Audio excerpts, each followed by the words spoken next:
Sanibonani molweni namkela kwezaseTVini ngesiXhosa.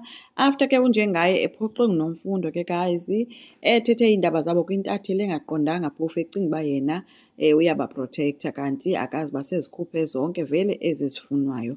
So ke ubengxolisiwe ke shem kunjengaye kakhulu ke oko ke eyinto esed ke sisters, ngoba kaloku unjengaye bembuza uba ubuthunywe ngubani uba mawuthetha zonke izinto ozithethayo, but yena ke bethi ke uyabavikela.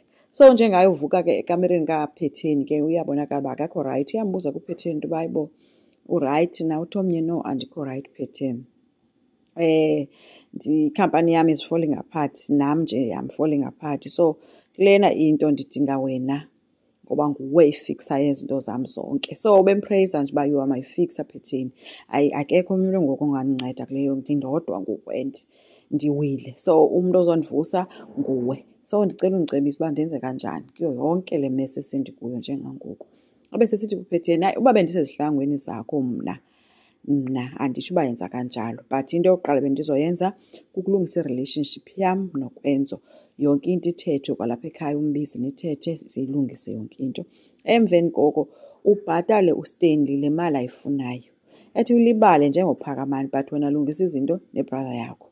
Wabe sesithi futhi okunye ubize ke ngoku i-press conference, wonke umuntu phayana si-acte as if yonke into irayithi, kuthethwe phaa noKwenzo nibe senirayithi vele noKwenzo. Uvumile ke guys njengaye ke ngoba nyhani akanayo enye option ngaphandle uba ehle kuKwenzo okanye noba wenze yiphi into, kodwa ke sizova.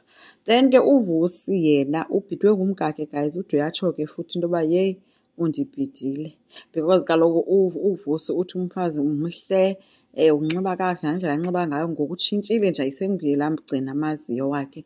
Uthi kwasebhedini hayi sisi ulapha une-energy yonke. So abuze konye uba ikhona into erongo xa kunjalo. Uthi omnye no, anditsho uba akho nto erongo but iyandiwarisha. Ndanoba ndibe worried okanye ndivuye nangendlela oyiyo but ikhona into engadibaniyo ngawe.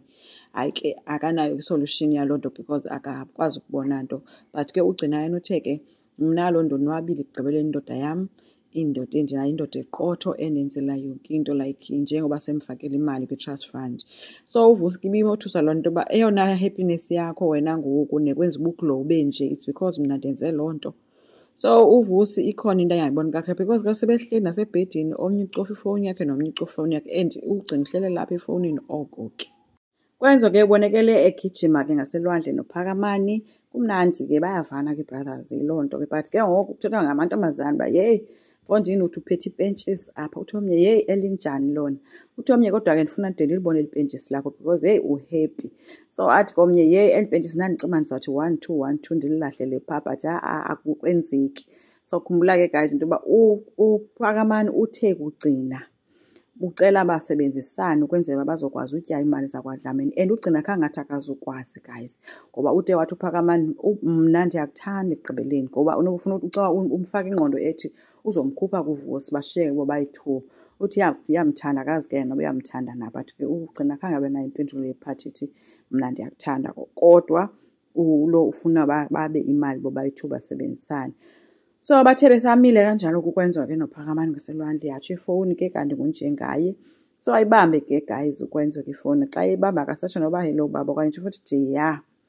Hayi ke besemcelile ke omnye wacela sidibane ke apha endlini, wathi omnye kulungile kuzo yakhe. So uyilo kukwenza kunjengayo, ufika kunjengayo emxelele into yoba ufuna balungise izinto bobayi-2. Ukwenza uqala wathi awukwazi kaloku ufuna silungise izinto thina sobayi-2 kube kukhona indaba kaStanley ongafuna uthetha ngayo. Wathi omnye kulungile ke ndizayilungisa into kaStanley, ndifuna siye kwi-press conference kuqala. Then kwi-press conference into endiyifuna kuwe kukuba sibe yi-happy family phaa, sonwabe kube yilaa nto. Sismayile phaa, ndathi ndifuna umoyizele phayana mfana wam ube ngulaa mntana wam phaa, nam ube ngudedi nawe ube ngunyana kum. Kodwa xa sesibuya kwinto yaphayana sibe sendiyilungisa ke ngento kaStanley uphume uphele kwikhampani yam. Wathi komnye kulungile andinaproblem as long as into yoba ndizoyenza into yoba uStanley umbhatale and unjengayo umthembise into yoba soze ube yiyo i-CEO yakwaDlamini. Wathi omnye kulungile vele nam andisafuni ukuba ndizobe ndisondeza nendoda eweak engenamqolo efana nawe. Watsho waphakama ke guys ukwenza wamshiya njengaye exheleke apho kokuphoxeka. Qalile guys i-conference ke unjengaye noyiseke bebemoyizela ke kuyiloo nto ke kumnandi ngathi yonke into right. Imibuzo yafakwa ke kwabe sebephendula into yoba hayi right benqinelana bethu ngayo yonke into. Uvelile kumbuzo ke othi ke liyinyani na elithi ukwenza kangonyana wakho. Uthe ngekaphenduli kunjengayo besephendula kuqala ukwenza sithi enenini ke guys mna owami utata kunjengaye Dlamini. Omnye kumbuzo uvele into yoba ezi ndaba zithi wena unenkosikazi yesibini ziyinyani kangakanani. Njengaye kangakuphendule ke le part uthe becinga uba yena badibene phaa ngenxa yoba kukhona ukungavisisani yena nonyana wakhe phakathi, but ke njengangoku ifemeli i-united bayathandana beyifemeli kumnandi. Ethi ke uba ukhona umuntu ofuna uthatha ii-photos angazithatha batsho bephakama bema ngenyawo ke kangafuni uba entertainer ngezinye izinto. Bema ke bafota bencumile ke ibingathi zizinto ezirharhamelayo ke izimayili ezi zabo because unjengaye bethetha ngexesha bamileyo emxelele into yoba xa sisuka apha wena into oyoyenza ngoku ukuhamba uyothatha yonke into ethi wena kuyam ikhampani.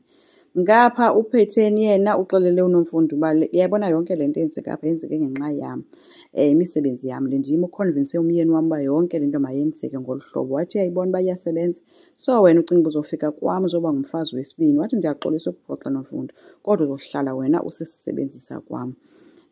Naye ke uPhetheni kunesaa smile ke ngathi yonke into irayithi phakathi kwakhe noNomfundo. So uNomfundo abuze ke uba hayi bo bendithi sirayithi nje thina. Yho waphela intsini uPhetheni esithi ubucinga. Wathi kungcono ukuyeka ukucinga Nomfundo ngoba kukusebenzile. Wathi you are so stupid.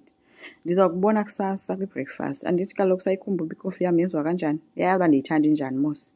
Wavele wayinto emathile Nomfundo engazi noba makathini nguye ke ngahlekiyo ngoku but uPhetheni yona ismile silapha ebusweni kuyo yonke le nto ayithethayo yonke into ingathi right.